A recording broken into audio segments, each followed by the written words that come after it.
أعوذ بالله من الشيطان الرجيم. بسم الله الرحمن الرحيم. الحمد لله رب العالمين والصلاة والسلام على رسوله الكريم وعلى آله وصحبه أجمعين وأشهد أن لا إله إلا الله وأشهد أن محمدا عبده ورسوله. نبی کریم صلی اللہ علیہ وسلم بچپن میں بکریاں چرایا کرتے تھے۔ بکریاں چرانے کی حکمت کیا ہے، اس پر سابقہ درس میں گفتگو کی جا چکی ہے۔ جب آپ صلی اللہ علیہ وسلم جوان ہوئے تو تجارت کرنے لگے۔ بعض روایتوں میں مذکور ہے آپ ابو سائب کے ساتھ مل کر تجارت کیا کرتے تھے۔ آپ معاملات میں حد درجے امین اور لوگوں کے ساتھ سچائی کے ساتھ معاملہ کیا کرتے تھے۔ لوگ آپ کو صادق اور امین کہہ کر کے پکارا کرتے تھے۔ ایک کامیاب تاجر کے اوصاف میں اہم ترین وصف امانت اور صداقت ہے۔ نبی کریم صلی اللہ علیہ وسلم نے سچے اور امانت دار تاجر کی فضیلت بیان کرتے ہوئے فرمایا التاجر الصدوق الامین، سچا اور امانت دار تاجر مع النبیین والصدیقین والشہداء، انبیاء کے ساتھ ہوگا، صدیقین کے ساتھ ہوگا، شہداء کے ساتھ ہوگا۔ اسی سچائی اور امانت داری نے سیدہ خدیجہ رضی اللہ تعالی عنہا کو اس بات پر آمادہ کیا کہ وہ اپنا تجارتی سامان دے کر آپ صلی اللہ علیہ وسلم کو شام روانہ کریں، سیریا روانہ کریں۔ سیدہ خدیجہ رضی اللہ تعالی عنہا شرف اور مال دونوں لحاظ سے قبیلہ قریش کی ایک معزز، ایک بلند پایہ خاتون تھی۔ وہ اپنی قوم میں طاہرہ اور عفیفہ کے لقب سے معروف تھی۔ لوگ انہیں طاہرہ اور عفیفہ کہہ کر کے پکارا کرتے تھے، پاک دامن۔ سیدہ خدیجہ رضی اللہ تعالی عنہا اپنا مال لوگوں کو تجارت کے لیے دیا کرتی تھی، نفع میں شریک کرتی تھی، مضاربت کے اصولوں پہ دیا کرتی تھی۔ یہ جو پارٹنرشپ ہوتا ہے اس کی بنیادی طور پر دو قسمیں ہیں، ایک ہے مشارکہ، ایک ہے مضاربہ۔ مشارکہ میں ہوتا کیا ہے، سب لوگ انویسٹ کرتے ہیں، انویسٹ کے اعتبار سے فائدہ تقسیم ہوتا ہے۔ مضاربہ میں انویسٹ ایک کرتا ہے، محنت دوسرا کرتا ہے، اس کو مضاربہ کہتے ہیں۔ سیدہ خدیجہ رضی اللہ تعالی عنہ اپنا مال تجارت کے لیے لوگوں کو دیا کرتی تھی، منافع میں شریک کرتی تھی۔ جب سیدہ خدیجہ رضی اللہ تعالی عنہا کو نبی کریم صلی اللہ علیہ وسلم کی صداقت اور امانت داری کی خبر ہوئی تو انہوں نے نبی کریم صلی اللہ علیہ وسلم کو پیشکش کی کہ میرا مال آپ لے کر کے شام جائیں، سیریا جائیں، دوسرے تاجروں کے بنسبت میں آپ کو دوگنا فائدہ دوں گی۔ نبی کریم صلی اللہ علیہ وسلم نے سیدہ خدیجہ رضی اللہ تعالیٰ عنہ کی اس پیشکش کو قبول کر لیا۔ آپ سیدہ خدیجہ رضی اللہ تعالیٰ عنہ کا مال لے کر کے شام گئے۔ اس شام کے سفر میں سیدہ خدیجہ رضی اللہ تعالیٰ عنہ کا غلام میسرہ بھی ساتھ تھا۔ شام گئے، آپ نے سیدہ خدیجہ رضی اللہ تعالیٰ عنہ کا مال فروخت کیا، کافی فائدہ ہوا، اتنا فائدہ ہوا کہ اس سے قبل اتنا کبھی فائدہ نہیں ہوا تھا۔ جب واپس آپ مکہ آئے، سیدہ خدیجہ رضی اللہ تعالی عنہ کے حوالے ان کی امانت کر دی۔ سیدہ خدیجہ رضی اللہ تعالی عنہ نے آپ صلی اللہ علیہ وسلم کو اپنے وعدے سے دگنا حصہ دیا۔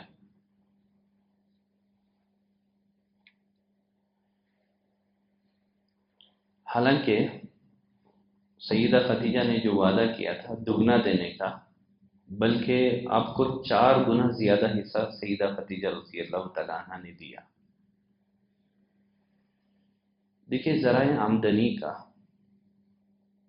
انکم کا ایک بہترین ذریعہ تجارت ہے۔ اللہ تعالیٰ نے بعثت سے قبل، نبوت سے قبل نبی کریم صلی اللہ علیہ وسلم کے لیے تجارت کو نہایت آسان بنا دیا تھا۔ آپ صلی اللہ علیہ وسلم نے تجارت کے فنون میں مہارت حاصل کی تھی۔ مسلمانوں کو چاہیے روزی کے حصول کے لیے باوقار پیشہ اختیار کرے۔ تجارت جو ہے ایک باوقار پیشہ ہے۔ تاجر کو دوسروں کے احکامات کا پابند بننا نہیں پڑتا ہے، وہ لوگوں کے ماتحت ہو کر کے زندگی نہیں گزارتا ہے، نہ وہ لوگوں کی غلامی کرتا ہے، نہ ہی وہ دوسرے لوگوں کا محتاج ہوتا ہے، بلکہ دوسرے لوگ اس کے محتاج ہوتے ہیں۔ تو نبی کریم صلی اللہ علیہ وسلم نے جو تجارت کی، اس میں ایک درس یہ بھی ہے کہ مسلمانوں کو چاہیے کہ ایک باوقار پیشہ اختیار کرے، تاکہ اسے دوسرے لوگوں کے احکامات کا پابند بننا نہ پڑے، دوسروں کی ماتحتی میں رکھ کر کے اسے کام کرنا نہ پڑے، وہ دوسروں کا محتاج ہونے کے بجائے لوگ کیا ہوں، اس کے محتاج ہوں۔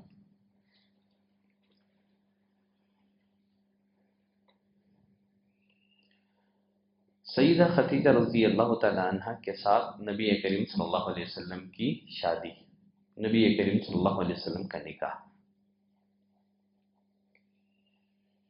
سیدہ خدیجہ رضی اللہ تعالی عنہ نے اپنے مال میں بے حد و حساب برکت دیکھی تھی، ایسی برکت انہوں نے کبھی نہیں دیکھی تھی۔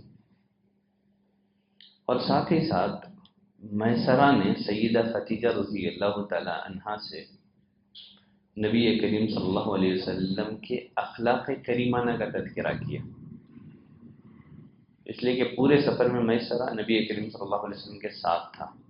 دوران سفر اس نے نبی کریم صلی اللہ علیہ وسلم کی فیاضی دیکھی تھی، نبی کریم صلی اللہ علیہ وسلم کے اخلاق کریمانہ کا اس نے مظاہرہ کیا تھا۔ اور ساتھ ہی دوران سفر جو خرق عادت امور پیش آئے، جو خلاف عادت امور پیش آئے، ان امور کا بھی میسرہ نے خدیجہ رضی اللہ تعالی عنہ سے تذکرہ کیا۔ دوران سفر بہت سارے خلاف عادت امور پیش آئے تھے، جنہیں ہم کرامت یا معجزہ کہتے ہیں، جیسے بادلوں کا نبی کریم صلی اللہ علیہ وسلم کو سایہ کرنا ہے۔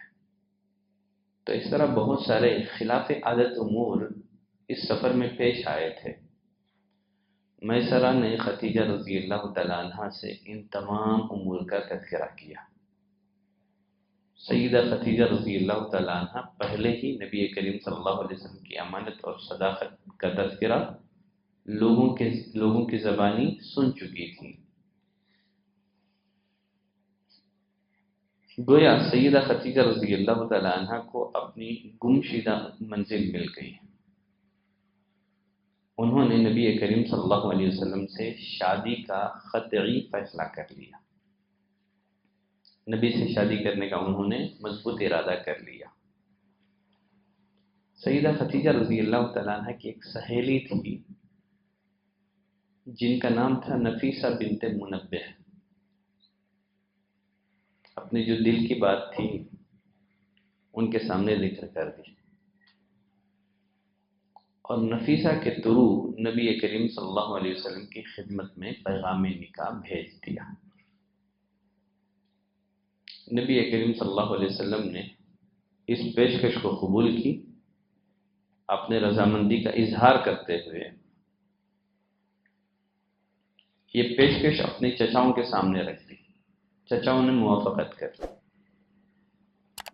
دیکھیے یہاں ایک بات سمجھ میں آتی ہے، ایک مسئلہ یہ بھی سمجھ میں آتا ہے، یہ کوئی معیوب چیز نہیں ہے، یہ کوئی عیب کی بات نہیں ہے کہ نیک خاتون کسی نیک شخص سے نکاح کی خواہش کا اظہار کرے۔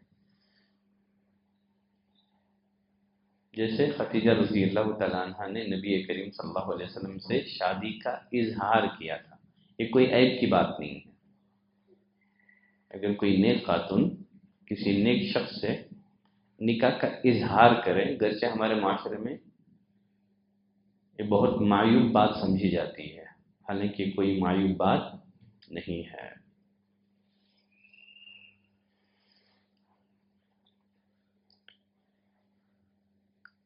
نبی کریم صلی اللہ علیہ وسلم کے چچا حمزہ بن عبد المطلب نے سیدہ خدیجہ رضی اللہ تعالیٰ عنہ سے منگنی کی بات چیت کی۔ آخر کار سیدہ خدیجہ رضی اللہ تعالیٰ عنہ نبی کریم صلی اللہ علیہ وسلم کی زوجیت میں آ گئی۔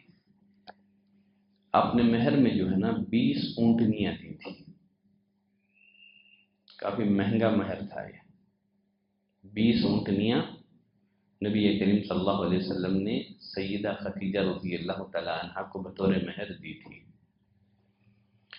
علماء میں اس بات میں اختلاف ہے، سیدہ خدیجہ رضی اللہ تعالیٰ عنہ کی طرف سے ولی کون تھا؟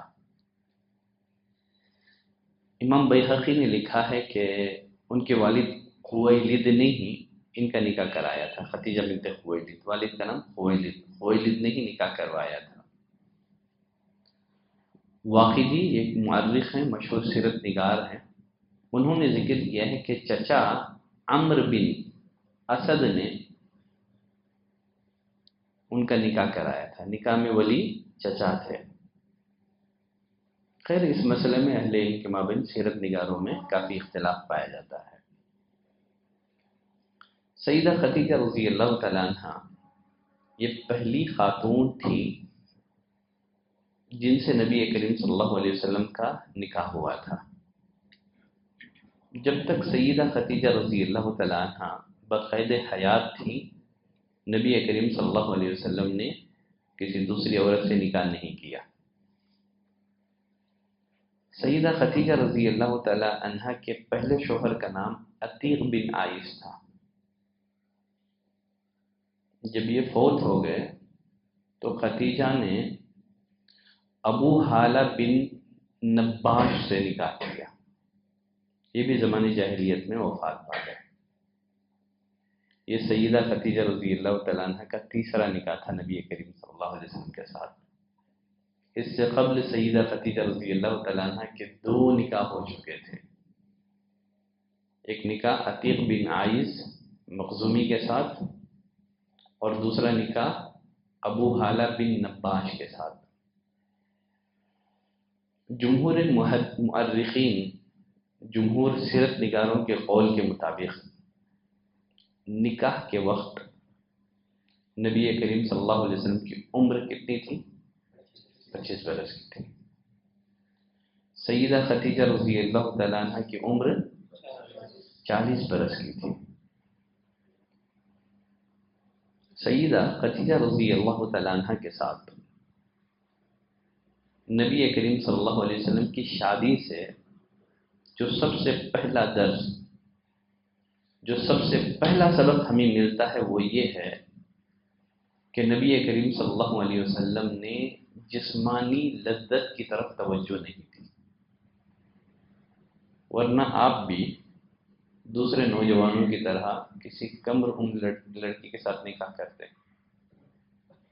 یا کم از کم ہم عمر لڑکی کے ساتھ نکاح کرتے، کسی کنواری لڑکی کے ساتھ نکاح کرتے، بڑی عمر کی عورت کے ساتھ آپ نکاح نہ کرتے۔ لیکن نبی کریم صلی اللہ علیہ وسلم نے اپنی سے بڑی عمر کی عورت سے نکاح کیا۔ گویا آپ صلی اللہ علیہ وسلم نے جسم اور جنس کے مطالبوں کو قابل توجہ آپ نے نہیں سمجھا، اپنے جسمانی لذت کی طرف توجہ نہیں دی۔ نبی کریم صلی اللہ علیہ وسلم نے سیدہ خدیجہ رضی اللہ تعالیٰ عنہ سے نکاح ان کے حسن سیرت کی بنا پر کیا، ان کی پاک دامنی کی بنا پر کیا، اس لیے کہ سیدہ خدیجہ رضی اللہ تعالیٰ عنہ عفیفہ اور طاہرہ کے لقب سے جانی جاتی تھی۔ دیکھیے سیدہ خدیجہ رضی اللہ تعالیٰ عنہ کے ساتھ یہ نکاح اس وقت تک قائم تھا جبکہ آپ صلی اللہ علیہ وسلم کی عمر 50 برس کی ہو گئی تھی۔ جب تک سیدہ خدیجہ رضی اللہ تعالیٰ عنہ بقید حیات تھی، آپ نے کسی دوسری عورت سے نکاح کے بارے میں سوچا تک نہیں۔ 20 سے 50 سال کا جو دورانیہ ہوتا ہے، جس میں مرد کو جو ہے نا نکاح کی رغبت ہوتی ہے، ایک سے زائد نکاح کی رغبت 20 سے 50 سال کا جو دورانیہ ہوتا ہے اس میں ہوتی ہے۔ حالانکہ اس دوران نبی کریم صلی اللہ علیہ وسلم نے کسی دوسری عورت سے نکاح نہیں کیا۔ حالانکہ آپ نکاح کرنا چاہتے تو سینکڑوں عورتیں نبی کریم صلی اللہ علیہ وسلم کی زوجیت میں آنے کے لیے تیار تھیں۔ چاہتے تو آپ لونڈی خرید لیتے۔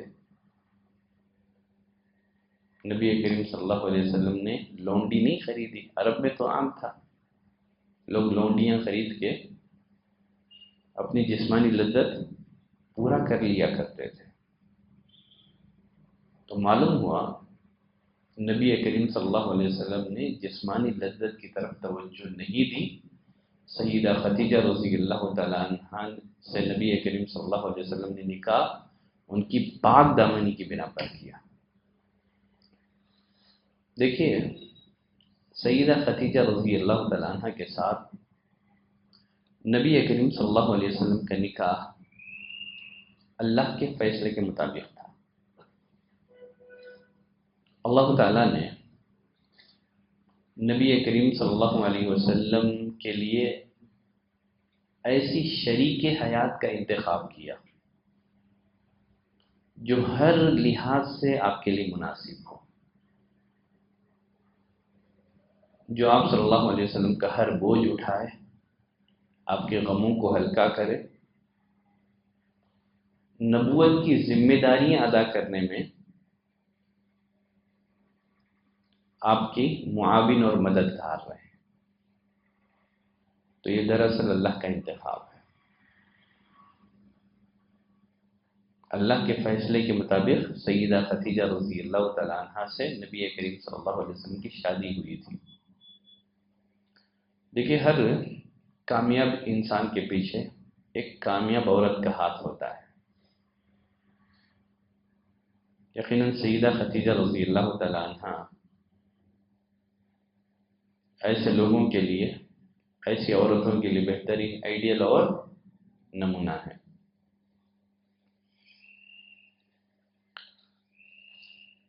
آپ صلی اللہ علیہ وسلم کی تمام اولاد سوائے ابراہیم کے انہی سے ہوئی تھی۔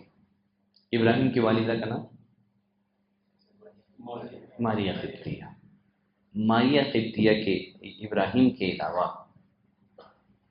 نبی کریم صلی اللہ علیہ وسلم کی تمام اولاد سیدہ خدیجہ رضی اللہ تعالیٰ عنہ سے ہی ہوئی۔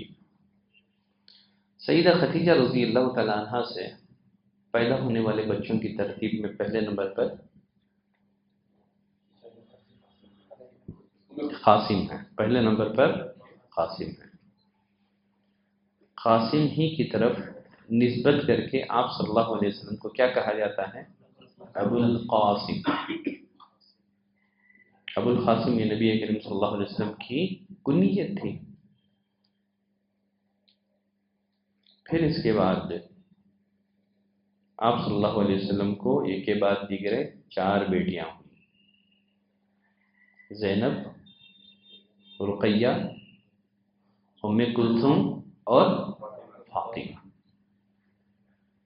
فاطمہ کے بعد دور نبوت میں جب آپ نبی بنا دیے گئے تھے، ایک بیٹا پیدا ہوا، نام عبداللہ، نام عبداللہ۔ عبداللہ ہی کو طاہر اور طیب بھی کہا جاتا ہے۔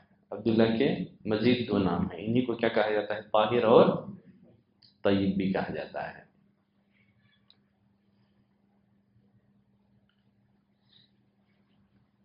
سیدہ خدیجہ رضی اللہ تعالیٰ عنہ سے پیدا ہونے والے تمام نرینہ اولاد بچپن میں وفات پا گئے۔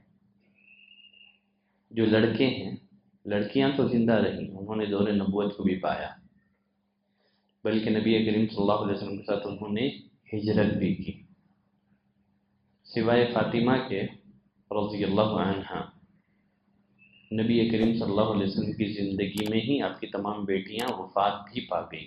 سیدہ فاطمہ رضی اللہ تعالیٰ عنہ نبی کریم صلی اللہ علیہ وسلم کی وفات کے بعد، وفات کے 6 ماہ بعد ان کی وفات ہوئی۔ بقیہ تینوں بیٹیاں نبی کریم صلی اللہ علیہ وسلم کے بقید حیات رہتے ہوئے وفات پا گئی۔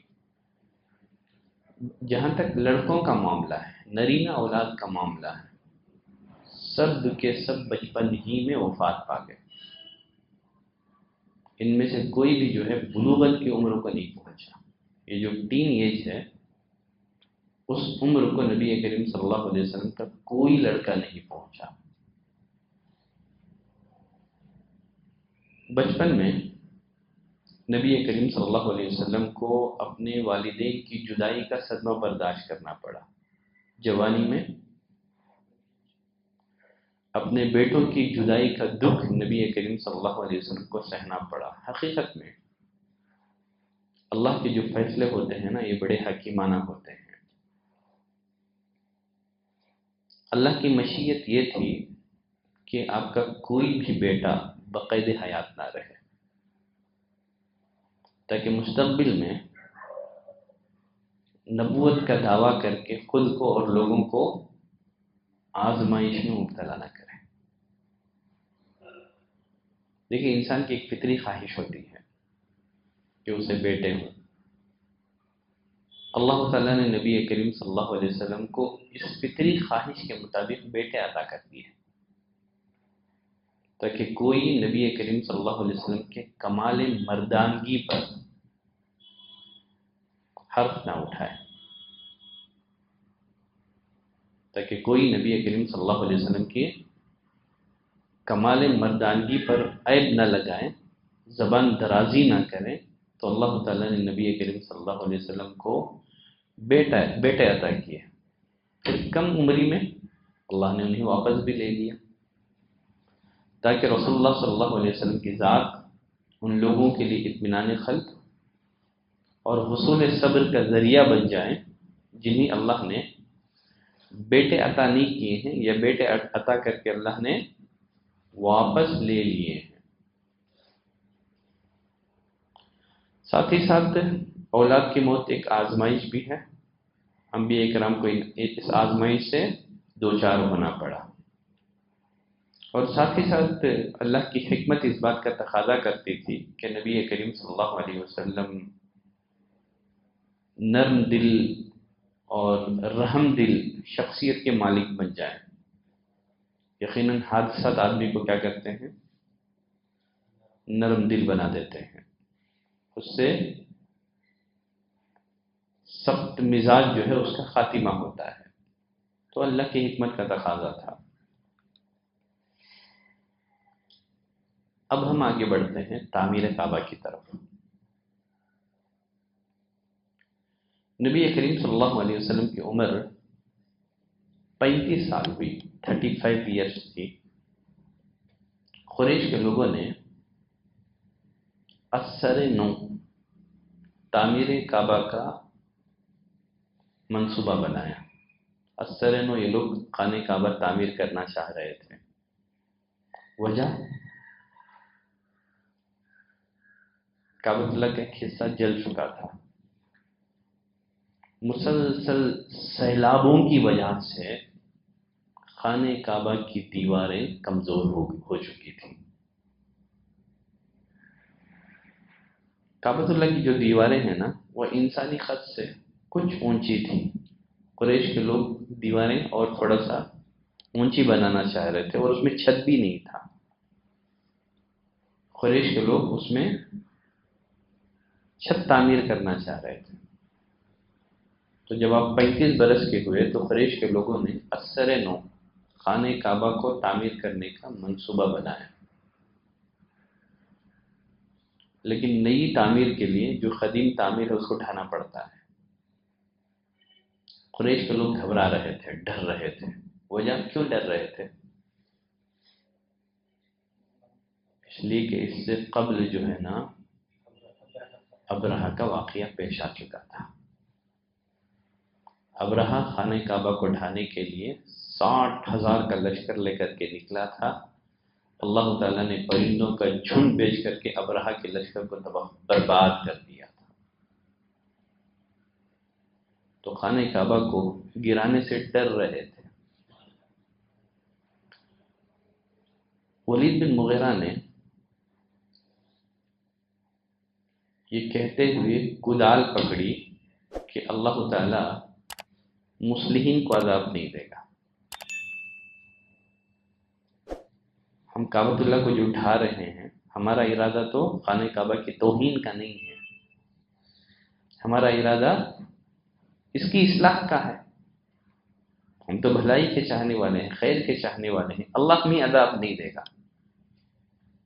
چنانچہ اس نے کدالی پکڑی اور خانہ کعبہ کو ڈھانا شروع کر دیا۔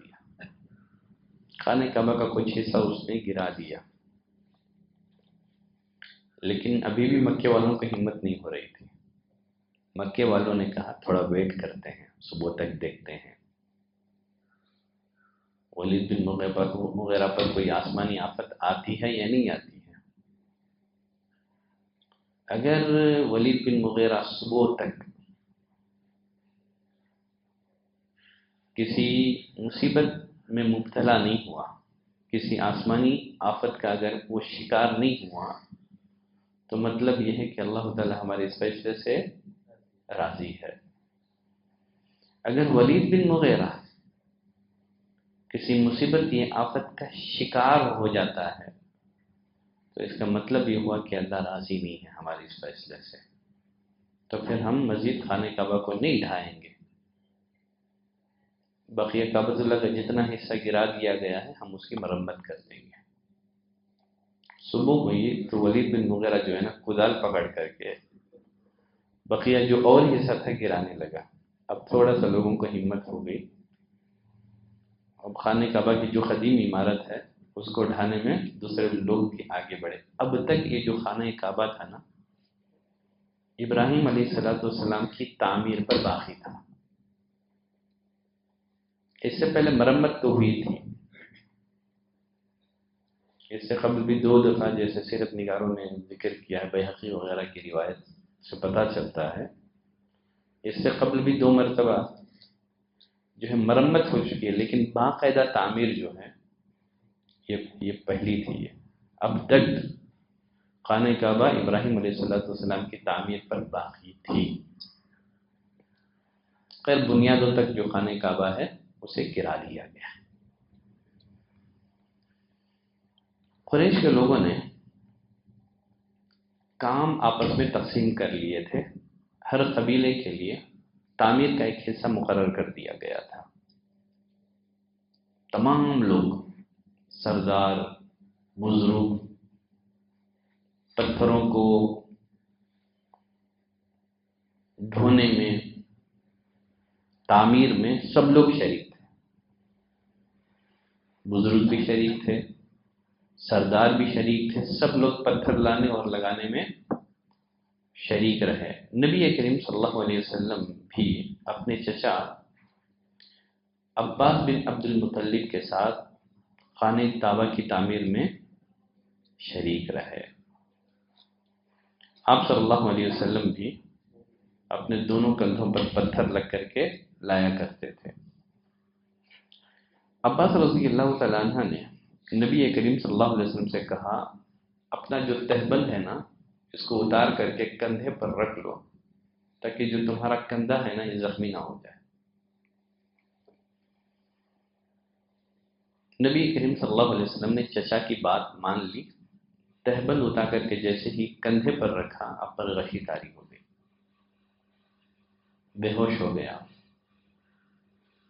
کچھ دیر کے بعد نبی کریم صلی اللہ علیہ وسلم کو افاقہ اور ہوش آیا تو آپ صلی اللہ علیہ وسلم نے فرمایا، ازاری ازاری، مجھے میری چادر دو، مجھے میری چادر دو۔ پھر آپ صلی اللہ علیہ وسلم نے مضبوطی کے ساتھ اپنی چادر باندھ لی۔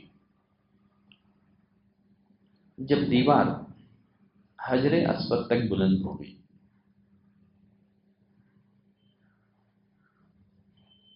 حجر اسود کو اس کی جگہ پر رکھنے کا جب وقت آیا تو قریش کے قبائل میں سخت اختلاف شروع ہو گیا، تلواریں نیام سے باہر نکل گئی۔ قریش کے تمام قبائل چاہتے تھے کہ حجر اسود کو اس کی جگہ پر رکھنے کا شرف ہمارے اپنے قبیلے کو حاصل ہو۔ یہ اختلاف اتنا شدید ہو گیا، اگر وقت رہتے ہوئے اگر اس کا صحیح حل نہ نکالا جاتا تو پھر خانہ کعبہ میں قتل و قتال، قتل اور خون ریزی ہو جایا کرتی۔ 3 دن تک جو ہے نا، 3 یا 4 دن تک یہ اختلاف جاری رہا، کوئی کمپرومائز کرنے کے لیے تیار نہیں۔ سب چاہ رہے ہیں کہ حجر اسود کو اس کی جگہ پر رکھنے کا شرف ہمارے قبیلے کو حاصل ہو۔ بالآخر ابو امیہ ولید بن مغیرہ نے، جو قریش میں سب سے زیادہ عمر رسیدہ تھا، اس نے یہ رائے دی، اس گلی سے جو شخص پہلے آئے گا، اور بعض روایتوں سے پتہ چلتا ہے کہ اس نے کہا تھا کہ کل صبح سویرے حرم میں جو پہلے داخل ہوگا ہم اس کو اپنے اس معاملے کا حکم تسلیم کر لیتے ہیں، لیکن اکثر روایتوں میں حرم کا ذکر نہیں ہے۔ اس نے کہا، ابھی اس گلی سے جو شخص پہلے آئے گا، ابھی اس گلی سے جو شخص پہلے آئے گا اسے ہم اپنے اس معاملے کا حکم مان لیں گے، وہ جو فیصلہ دے گا ہم اسے منظور کر لیں گے۔ سب لوگوں نے اس رائے کو پسند کیا۔ اب کرتے تو بھی کیا کرتے، قتل و قتال سے کوئی حل تو نکلنے والا نہیں تھا۔ اب اللہ کا کرنا ایسے ہوا، اس گلی سے سب سے پہلے تشریف لانے والے کون تھے؟ نبی کریم صلی اللہ علیہ وسلم تھے۔ جب لوگوں نے نبی کریم صلی اللہ علیہ وسلم کو راستے سے آتے ہوئے دیکھا، سب لوگوں نے بے ساختہ طور پر یہ کہنا شروع کر دیا، ھذا محمد، یہ محمد ہے، ھذا امین، یہ امانت دار ہیں، رضینا، یہ جو بھی فیصلہ کریں ہم ان کے فیصلے سے راضی ہیں۔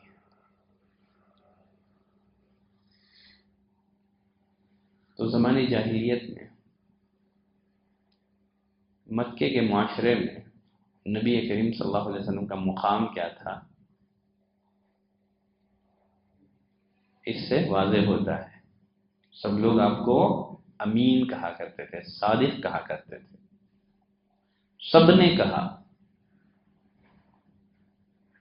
ھذا امین رضینا، یہ امانت دار ہے، ابھی آپ نے فیصلہ نہیں کیا، سب لوگوں نے آپ کے فیصلے سے رضامندی کا اعلان اور اظہار کر دیا۔ قریش کے لوگوں نے نبی کریم صلی اللہ علیہ وسلم کو ساری بات بتائی. آپ صلی اللہ علیہ وسلم نے کہا حلموا ثوبہ، ایک کپڑا لاؤ. چنانچہ کپڑا لایا گیا. نبی کریم صلی اللہ علیہ وسلم نے اپنے دست مبارک سے حجر اسود کو اٹھا کر کے کیا کر دیا؟ کپڑے میں رکھ دیا، چادر میں رکھ دیا. پھر فرمایا لِتَأْخُذْ كُلُّ قَبِيلَةٍ بِنَاحِيَةٍ مِّنَ الثَّوْبِ،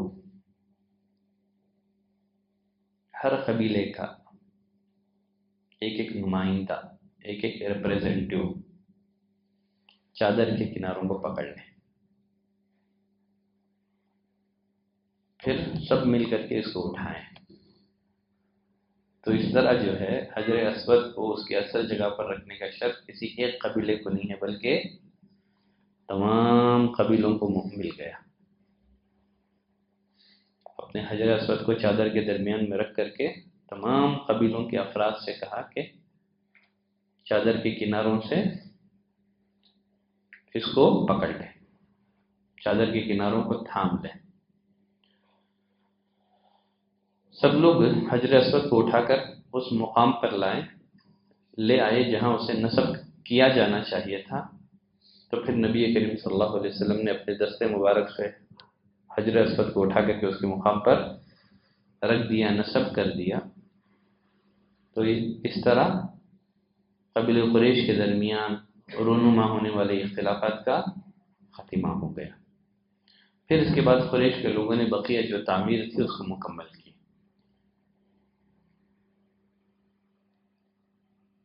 قریش کا حجر اسود کی تنصیب جیسے اہم معاملے میں نبی کریم صلی اللہ علیہ وسلم کو حکم بنانا اس بات کی دلیل ہے کہ اللہ تعالیٰ نے نبی کریم صلی اللہ علیہ وسلم کی بہترین تربیت فرمائی تھی. دیکھیں نبی کریم صلی اللہ علیہ وسلم نے اس مسئلے کا، یہ جو اتنا پیچیدہ مسئلہ تھا، اس پیچیدہ مسئلے کا آپ نے اتنا بہترین جو حل نکالا تھا، یہ اللہ کی توفیق سے تھا، تاکہ لوگ سمجھ جائیں کہ اللہ تعالیٰ مستقبل میں اس شخص کو، اس آدمی کو ایک عظیم کام کے لیے منتخب کرنے والا ہے. تو لوگوں کو بتانے کے لیے کہ یہ بچہ، یہ لڑکا، یہ آدمی مستقبل میں نبی بننے والا ہے، مستقبل میں اس کے اوپر ایک عظیم ذمہ داری ڈالی جانے والی ہے. تو پہلے اس سے لوگوں کے ذہن کو تیار کیا جا رہا تھا تاکہ آپ کی نبوت کو تسلیم کرنا لوگوں کے لیے مشکل نہ رہے، آسان ہو جائے.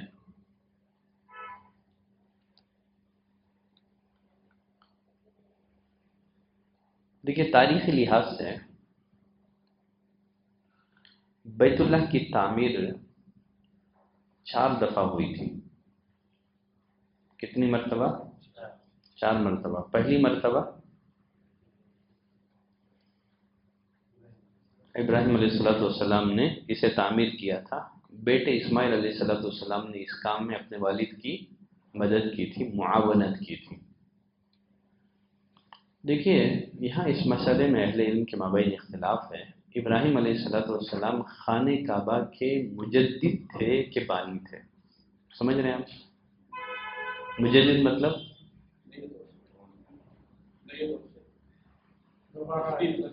ہاں تجدید کرنا ہے، رینیو، ٹھیک ہے. یا باقاعدہ اس کے فاؤنڈر تھے یا بس رینیو کرنے والے تھے، مجدد تھے؟ اس بارے میں اختلاف ہے. اس حوالے سے جو ہے متعدد روایتیں ملتی ہیں. اس بارے میں ایک قول ہے کہ خانہ کعبہ کو سب سے پہلے فرشتوں نے تعمیر کیا تھا. جب آسمان میں بیت المعمور تعمیر کیا گیا، بیت المعمور جانتے ہیں نا،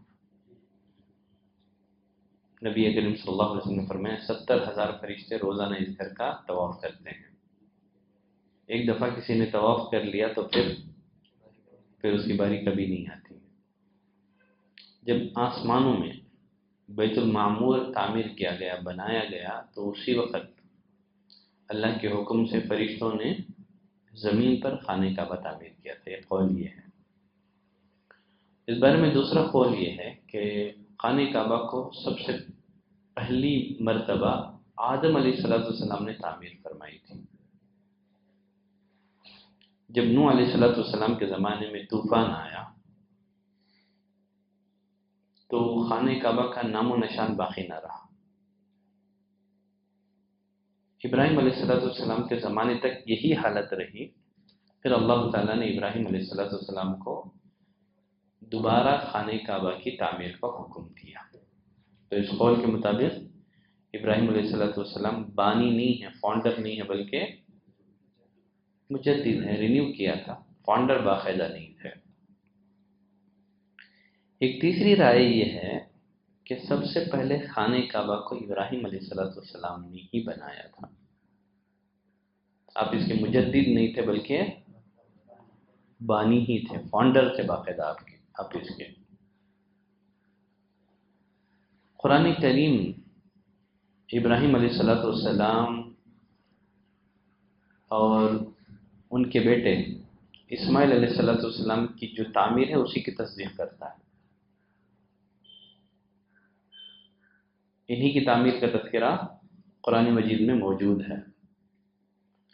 ابو ذر رضی اللہ تعالیٰ عنہ بیان کرتے ہیں میں نے رسول اللہ صلی اللہ علیہ وسلم سے سوال کیا، اے اللہ کے رسول، روئے زمین پر سب سے پہلی کون سی مسجد تعمیر کی گئی؟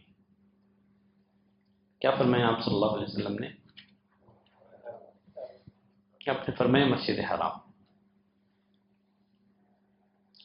پھر اس کے بعد ابو ذر نے پوچھا، اے اللہ کے رسول، خانہ کعبہ کے بعد مسجد حرام کے بعد کون سی مسجد تعمیر کی گئی؟ آپ سب نے فرمایا مسجد اقصی. پوچھا ان دونوں کے درمیان فاصلہ کتنا تھا؟ مسجد حرام کے کتنے سالوں بعد مسجد اقصی تعمیر کی گئی؟ آپ سب نے کیا فرمایا؟ 40 سال کا فاصلہ. تو اس حدیث میں جب ابو ذر نے نبی کریم صلی اللہ علیہ وسلم سے سوال کیا، اللہ کے رسول، روئے زمین پر سب سے پہلی مسجد کون سی بنائی گئی؟ تو آپ نے مسجد حرام کا ذکر کیا، پھر اس کے بعد مسجد اقصی کا ذکر کیا،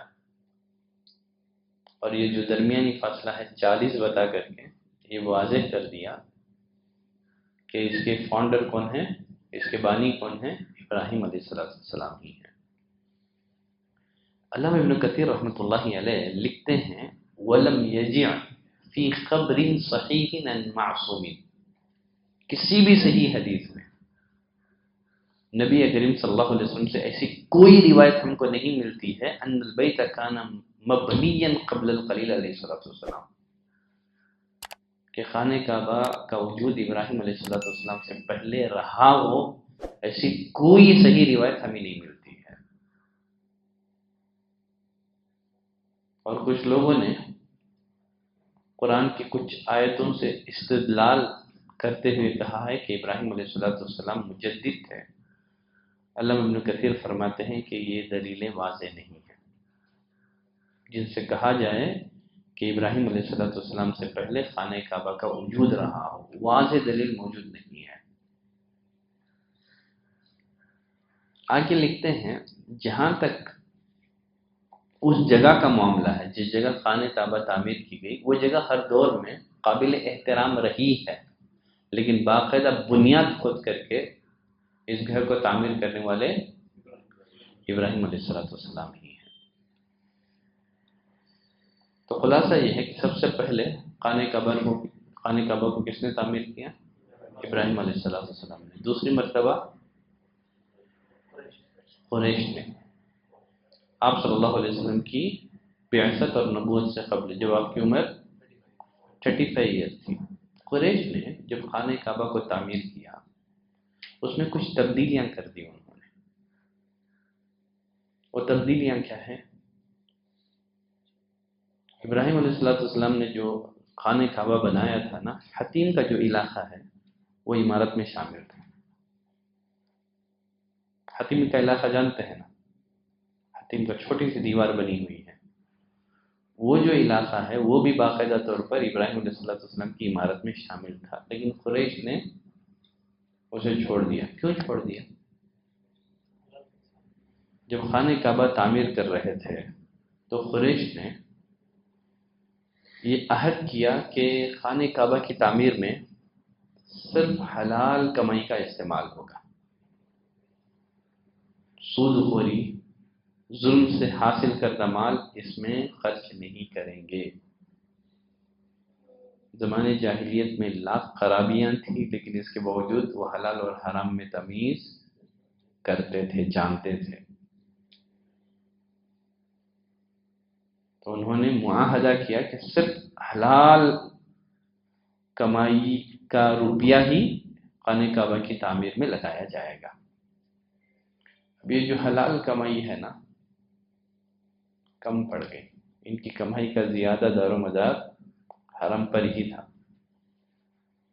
جھوٹ بول کر، ظلم کر کے، جو پیور حلال کمائی کی جو رقم تھی نا، وہ اتنی زیادہ نہیں تھی ان کے پاس کہ جس سے خانہ کعبہ کا جو تعمیراتی کام ہے مکمل طور پر اسے پائے تکمیل تک پہنچا سکے، کمپلیٹ کر سکے۔ چنانچہ انہوں نے حتیم کا علاقہ چھوڑ دیا، ایک چھوٹی سی دیوار تعمیر کر دی تاکہ لوگوں کے علم میں رہے کہ یہ بھی خانہ کعبہ کا حصہ ہی ہے۔ تو ایک تو انہوں نے کیا کیا، حتیم کا جو علاقہ ہے نا اس کو عمارت میں شامل نہیں کیا۔ دوسری تبدیلی انہوں نے جو کی نا، دیواروں کی بلندی 18 ہاتھ تک کر دی۔ پہلے انسانی قد سے کچھ اونچی تھی دیواریں، انہوں نے کیا کر دیا، دیواریں تقریباً 18 ہاتھ بلند کر دی۔ اور اس کا جو دروازہ ہے نا، سطح زمین سے اونچا کر دیا، سیڑھی کے بغیر اس میں چڑھا نہیں جا سکتا۔ پہلے زمین کے برابر تھا، لیکن انہوں نے کیا کیا، سطح زمین سے کافی اونچا کر دیا، بغیر سیڑھی کے آپ چڑھ نہیں سکتے۔ ایسا انہوں نے 2 مقصد سے کیا۔ ایک مقصد تو کیا ہے، تاکہ سیلاب کا پانی اندر نہ جائے۔ دوسری وجہ، خانہ کعبہ میں ہر کوئی داخل نہ ہو سکے، وہی داخل ہو جسے قریش کے لوگ اجازت دیں۔ یہ 2 مقصد ان کے سامنے تھے، اس لیے انہوں نے کیا کر دیا، دیوار، یہ جو دروازہ ہے سطح زمین سے اونچا کر دیا، اور ساتھ ہی ساتھ اس کی چھت لکڑی کے 6 ستونوں پر بنائی۔ پہلے تو چھت نہیں تھی، ابراہیم علیہ السلام نے جو گھر بنایا تھا، جو خانہ کعبہ تعمیر کیا تھا، چھت نہیں تھی، لیکن انہوں نے چھت بنائی۔ کتنے ستون؟ 6 ستون والی چھت بنائی۔ تو یہ تو دوسری تعمیر رہی۔ تیسری تعمیر وہ ہے عبداللہ بن زبیر نے کی۔ یزید بن معاویہ کے عہد حکومت میں حسین بن نمیر، اس نے عبداللہ بن زبیر رضی اللہ تعالیٰ عنہ کا محاصرہ کیا۔ اس دوران بیت اللہ کا کچھ حصہ جل گیا، تو عبداللہ بن زبیر نے جو ہے نا خانہ کعبہ کو پھر سے نئے سے بنایا۔ عبداللہ بن زبیر نے کیا کیا، جب انہوں نے خانہ کعبہ کو اثر نو تعمیر کیا، یہ جو حتیم کا علاقہ جسے قریش نے چھوڑ دیا تھا اس کو عمارت میں شامل کر دیا۔ حتیم کا علاقہ جسے قریش کے لوگوں نے چھوڑ دیا تھا، اسے کیا کر دیا، عمارت میں شامل کر دیا۔ دروازہ پھر سے سطح زمین کے برابر کر دیا، 2 ڈور بنا دیے، داخل ہونے کے لیے اور ایک نکلنے کے لیے۔ ایسا انہوں نے ایک حدیث کی وجہ سے کیا تھا۔ سیدہ عائشہ رضی اللہ تعالیٰ عنہ کی ایک روایت کی روشنی میں انہوں نے یہ سارے کام کیے تھے۔ حتیم کے علاقے کو عمارت میں شامل کر دیا، دروازہ سطح زمین کے برابر کر دیا، 2 ڈور انہوں نے بنا دیے۔ صحیح مسلم کی روایت ہے، صحیح بخاری میں بھی یہ روایت موجود ہے۔ نبی کریم صلی اللہ علیہ وسلم نے سیدہ عائشہ سے کہا، لولا ان قومک حدیث عہد بجاہلیہ، اے عائشہ، اگر تیری قوم کا جاہلیت کا زمانہ قریب نہ ہوتا، ابھی یہ لوگ مسلمان ہوئے ہیں، جاہلیت کا دور بہت دور نہیں ہے، اگر تیری قوم کا جاہلیت کا زمانہ دور نہ ہوتا تو میں کیا کرتا؟ لَأَنفَقْتُ كَنْزَ الْكَعْبَةِ فِي سَبِيلِ اللَّهِ، خانہ کعبہ کے خزانوں کو اللہ کے راستے میں خرچ کر دیتا، وَلَجَعَلْتُ بَابَهَا بِالْأَرْضِ، دروازے کو زمین دوز کر دیتا، زمین کے برابر کر دیتا، وَلَأَدْخَلْتُ فِيهَا الْحِجْرِ، اور حتیم کو خانہ کعبہ میں داخل کر دیتا۔ اور صحیح مسلم کی روایت، صحیح بخاری کی روایت میں وَجَعَلْتُ لَهَا بَابَيْنِ، دو دروازے بنا دیتا، ایک مشرق میں ایک مغرب میں۔ چونکہ عبداللہ بن زبیر نے سیدہ عائشہ رضی اللہ تعالیٰ عنہ سے یہ حدیث سن رکھی تھی، تو انہوں نے کیا کر دیا، نبی کریم صلی اللہ علیہ وسلم جیسے خانہ کعبہ چاہ رہے تھے ویسے انہوں نے بنا دیا۔ عبداللہ بن زبیر کی شہادت ہوئی، اس کے بعد عبد الملک بن مروان کا دور حکومت آیا۔ عبد الملک بن مروان کو یہ حدیث نہیں پہنچی تھی، سیدہ عائشہ رضی اللہ تعالیٰ عنہ والی جو حدیث ہے نا، یہ عبد الملک بن مروان کو نہیں پہنچی تھی۔ اس نے کیا کیا، اسے توڑوا دیا۔ عبداللہ بن زبیر کی جو عمارت تھی اس کو عبد الملک بن مروان نے توڑوا دیا، پھر جیسے قریش نے بنایا تھا واپس ویسے بنا دیا، پھر واپس وہ قریش کے طرز پر آ گئی۔ لیکن بعد میں عبد الملک بن مروان کو یہ حدیث پہنچی تو اس کو بڑا رنج ہوا اور کہنے لگا کاش میں اسے ایسے ہی رہنے دیتا۔ خلیفہ ہارون رشید نے امام مالک رحمۃ اللہ علیہ سے کہا اگر آپ اجازت دیں تو خانہ کعبہ کو زبیر رضی اللہ تعالیٰ عنہ کے بنائے ہوئے کے مطابق بنا دو، جیسے عبداللہ بن زبیر نے بنایا تھا ویسے میں اس کو بنا دوں۔ امام مالک نے کیا کہا کہ آپ ایسا نہ کیجیے، ایسا نہ ہو کہ خانہ کعبہ بادشاہوں کا ایک کھلونا بن جائے، ہر کوئی آتا رہے، گراتا رہے، تعمیر کرتا رہے، لوگوں کے دلوں میں خانہ کعبہ کا جو تقدس احترام ہے نا وہ ختم ہو جائے گا۔ اللہ کے لیے آپ ایسا نہ کریں، چھوڑ دیں اس کو، اس کی حالت پر، وہ جس حالت میں بھی ہے اس کو چھوڑ دیں۔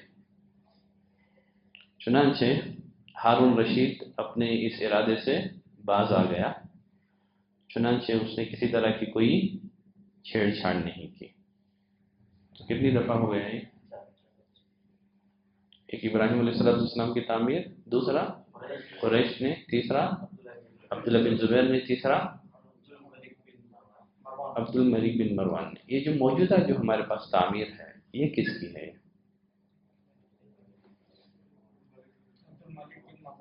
نہیں، اور ایک 5ویں دفعہ بھی تعمیر ہوئی۔ خانہ کعبہ جو ہے نا، آخری مرتبہ خلافت عثمانیہ کے سلطان مراد چہرم نے 1630 عیسوی میں اسے تعمیر کی، پھر سے 1630۔ یہ کون سا ہے؟ 2000 کتنے سال پہلے؟ یہ خلافت عثمانیہ کا دور ہے، تقریباً 400 سال پہلے۔ تو 1630 عیسوی میں خلافت عثمانیہ کا بادشاہ سلطان مراد چہارم نے 1630 عیسوی میں اس کی تعمیر کروائی۔ اب یہی جو خانہ کعبہ اب جو ہے نا، یہ سلطان مراد چہارم کی تعمیر شدہ تعمیر ہے۔ آج کے لیے اتنا بس کرتے ہیں، ٹھیک ہے؟ مزید سیرت سے متعلق گفتگو ہے انشاءاللہ، آنے والا جو درس ہے اس میں باقاعدہ طور پر نبی کریم صلی اللہ علیہ وسلم کا دور نبوت آ جائے گا. اب تک نبوت سے قبل، اب تک 36 تو آ گئے ہیں ہم لوگ خانہ کعبہ. اب نبی بنائے جانے کے لیے کتنے سال بچے ہیں؟ 3-4 سال بچے ہیں. اس دوران کوئی بڑا واقعہ تو پیش نہیں آیا. خانہ کعبہ کی تعمیر کے بعد کچھ اہم باتیں ہیں، ان کی وضاحت کر کے جو دور نبوت ہے انشاءاللہ پھر ہم اس کا آغاز کریں گے. آج کے لیے یہیں پر ہم بس کرتے ہیں.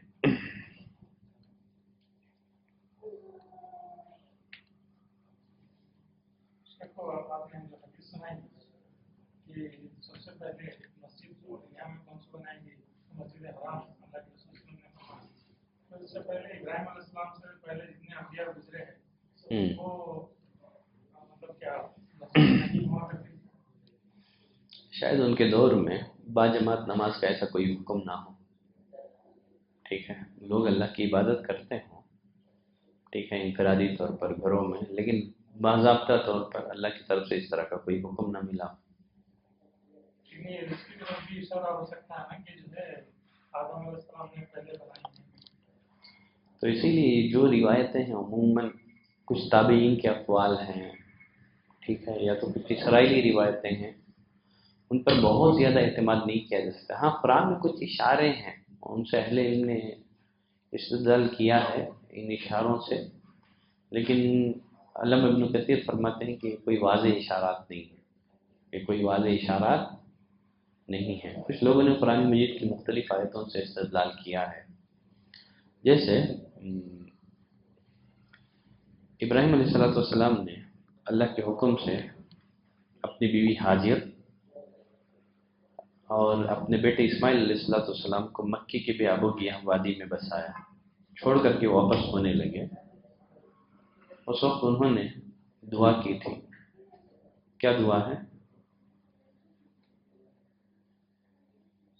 انی اسکنت من ذریتی بواد غیر ذی زرع عند بیتک المحرم. اے اللہ، میں نے اپنی ذریت کو ایسی وادی میں بسایا ہے جو بے آب و گیاہ وادی ہے، جو کھیتی نہیں اگاتی ہے، عند بیتک المحرم، تیرے حرمت والے گھر کے پاس.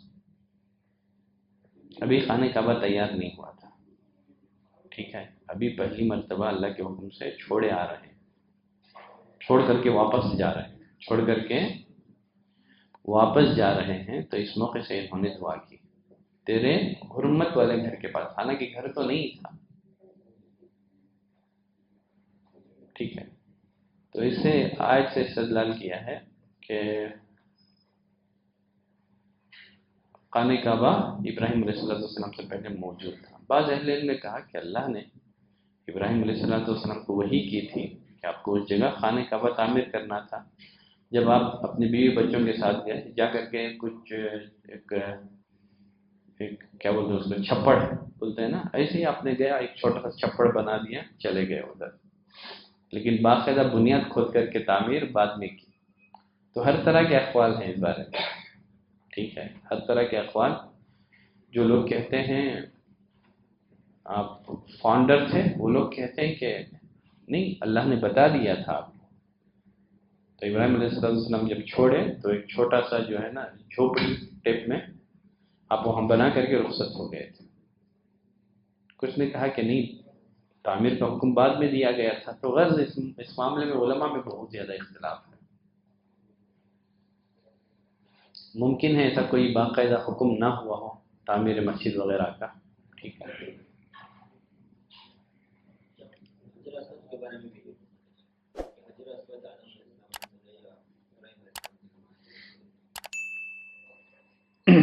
حجر اسود کے بارے میں کچھ بیہقی وغیرہ کی روایتوں میں اہل علم نے اس روایت کو صحیح یا حسن قرار دیا ہے. جب اللہ تعالیٰ نے ابراہیم علیہ السلام کو تعمیر کعبہ کا حکم دیا، آپ تھوڑا سا گھبرا گئے، کیا ہو گیا؟ تو اللہ تعالیٰ نے نبی کریم صلی اللہ علیہ وسلم پر سکینت نازل کی. وہ سکینت اس طرح نازل کی کہ اللہ تعالیٰ نے ایک ہوا کو بھیجا. اس کا ایک سر تھا، جس جگہ خانہ کعبہ تعمیر کرنا تھا وہ ہوا جا کر کے، فضا جا کر کے اس جگہ شام کے یعنی مانند وہ بیٹھ گئی. تو ابراہیم علیہ السلام نے وہاں خانہ کعبہ تعمیر کیا. جب ابراہیم علیہ السلام خانہ کعبہ تعمیر کر رہے تھے، دیوار تھوڑی سی بلند ہوئی تو اپنے اسماعیل علیہ السلام کو بھیجا، جاؤ جا کر کے پتھر تلاش کر کے لاؤ. چنانچہ اسماعیل علیہ السلام پتھر لانے کے لیے نکلے، واپس آئے، دیکھا کہ وہاں آلریڈی پتھر موجود ہے. تو اسماعیل علیہ السلام نے اپنے ابو سے کہا کہ اے ابو، پتھر تو یہاں آلریڈی پہلے سے موجود ہے، یہ پتھر کہاں سے آ گیا؟ تو ابراہیم علیہ السلام نے کہا شاید یہ پتھر وہ لایا ہے جس کو تمہاری تعمیر پر اعتماد اور بھروسہ نہیں. یعنی اس پتھر کو لانے والے کون تھے؟ جبریل علیہ السلام. ٹھیک ہے. تو بیہقی وغیرہ کی روایت میں حجر اسود کی تاریخ کا تذکرہ ابراہیم علیہ السلام کی تعمیر کے حوالے ہی سے کیا گیا ہے. ٹھیک ہے.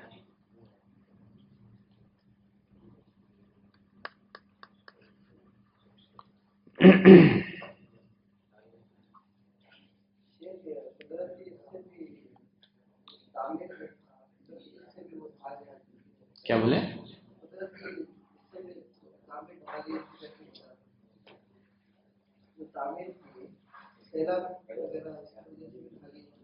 ہمیں بتایا نا، آپ کو شروع میں بتایا تھا نا، ایک تو کچھ حصہ جل گیا تھا، مسلسل سیلاب آنے کی وجہ سے اس کی دیواریں کمزور ہو گئی تھی. کچھ نے کہا طوفان نوح میں ہی اس کا نام و نشان ختم ہو گیا تھا، آدم نے پہلی بنائی تھی. تو اس بارے میں جیسے میں نے کہا تابعین کے کچھ اقوال ہیں. علامہ ابن کثیر رحمۃ اللہ علیہ نے کہا کہ ولم یجیء فی خبر صحیح عن معصوم، نبی معصوم صلی اللہ علیہ وسلم سے کسی بھی صحیح حدیث میں یہ بات ہمیں نہیں ملتی ہے ان البیت کان مبنیا قبل الخلیل علیہ السلام، کہ خانہ کعبہ کا وجود ابراہیم علیہ السلام سے پہلے رہا ہو. ایسی کوئی صحیح روایت ہمیں نہیں ملتی ہے. وہ جگہ تو محترم تھی لیکن عمارت تھی، اس بارے میں کوئی واضح روایت ہمیں نہیں ملتی.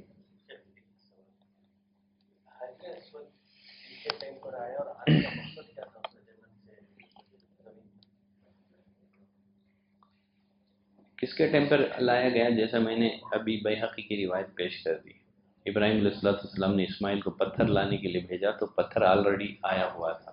ٹھیک ہے. ہاں حجر اسود تھا. پوچھا کہاں سے آیا ابو؟ بولنے کہا کہ یہ پتھر لانے والا وہ ہے جس کو ہماری تعمیر پر اعتماد نہیں ہے. یعنی جبریل علیہ السلام نے اس پتھر کو لایا تھا. یہ جنتی پتھر ہے. ایک روایت میں نبی کریم صلی اللہ علیہ وسلم نے فرمایا کہ جب حجر اسود جب زمین پر اتارا گیا تھا، یہ دودھ سے زیادہ سفید تھا. یا اشد بیاضم من الثلج، یہ برف سے زیادہ سفید تھا. میں روایت بھول رہا ہوں، دودھ یا برف. ٹھیک ہے. آپ نے فرمایا سودت ہو خطایا بنی آدم، سودت ہو خطایا بنی آدم، ابن آدم کے گناہوں نے اسے بلاک کر دیا. ٹھیک ہے. جب جنتی پتھر زمین پر اتارا گیا تھا تو اس کی حالت کیا تھی؟ یہ دودھ سے زیادہ یا برف سے زیادہ سفید تھا. تو سودت ہو خطایا بنی آدم، ابن آدم اس کا بوسہ لیتے رہے تو ابن آدم کے گناہ اس میں جذب ہوتے رہے تو وہ سفید پتھر کیا ہو گیا؟ بلیک ہو گیا. یہاں مجھے محمد بن معاصر رحمۃ اللہ علیہ کا ایک قول یاد آ رہا ہے. وہ فرماتے ہیں جب جنت سے اتارا ہوا پتھر گناہوں کی وجہ سے کالا ہو سکتا ہے، تو پھر انسانی دل کا کیا معاملہ ہے؟ پھر انسانی دل کا معاملہ کیا ہے؟ اگر ہم گناہ کریں گے تو گناہوں کی نحوست سے ہمارا دل بھی کیا ہو جائے گا؟ بلاک ہو جائے گا۔ خود نبی کریم صلی اللہ علیہ وسلم نے فرمایا جب بندہ گناہ کرتا ہے تو اس کے دل پر ایک سیاہ دھبا پڑ جاتا ہے۔ بندہ توبہ استغفار کرتا ہے، اللہ سے معافی مانگتا ہے تو وہ سیاہی، وہ دھبا مٹا دیا جاتا ہے۔ اگر بندہ توبہ استغفار نہ کرے، گناہ پر گناہ کرتا رہے تو وہ سیاہی، وہ کالاپن بڑھتا چلا جاتا ہے، یہاں تک کہ پورا دل سیاہ ہو جاتا ہے، کالا ہو جاتا ہے۔ مقصد اللہ تعالیٰ نے گناہوں کی معافی کا ذریعہ بنایا ہے اس کو بوسہ دینا، اللہ نے گناہوں کی بخشش یا گناہوں کی معافی کا اللہ نے ایک ذریعہ بنا کر کے اسے بھیجا۔ اللہ نے گناہوں کی بخشش کے بہت سارے ذرائع بنائے ہیں، تو اللہ نے ایک ذریعہ گناہوں کی بخشش کا کسے بنایا؟ حجر اسود کا جو بوسہ لینا ہے اس کو ایک ابن آدم کی گناہوں کی بخشش کا ذریعہ بنایا، تو اس مقصد سے اللہ نے اتارا۔ ٹھیک ہے، تو یہی مقصد ہے۔